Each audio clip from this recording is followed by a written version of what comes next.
Mainly কয়েকদিন আগে বেরিয়েছিলাম বাড়ির কিছু প্রয়োজনীয় জিনিস নিতে। জানো তো, সবার প্রথমেই যেখানে গেছিলাম ম্যাট নেব বলে। ম্যাটগুলো দেখে এতই ভালো লাগছিল, ভীষণ সফট কোয়ালিটি আর ভীষণ দেখতে কালারফুল ছিল। তারপর দুটো সুইট ব্রেড নিয়েছিলাম, আরও কিছু জিনিস নিয়েছি, একে একে দেখাচ্ছি।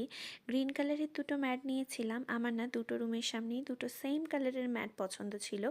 এগুলো নিয়েছি কারণ এগুলো হচ্ছে একটু খড়খড়ে টাইপসের, একটু বাইরে রাখলে সুবিধে।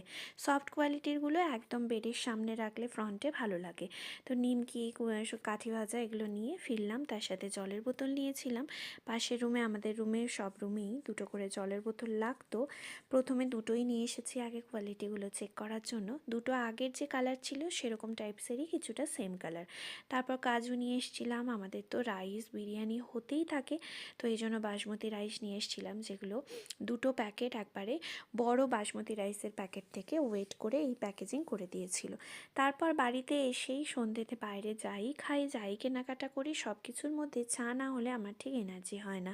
তারপর রাতের ডিনারে কাকু যা মেনু বানিয়েছিল, আমাদের ইচ্ছে হয়েছিল হালকা করে একটু ভেজ রাইস বানাবো, কিন্তু ওই দিনের রাইসটাতে ভীষণ কম তেলে বানিয়েছিলাম, জানো তো।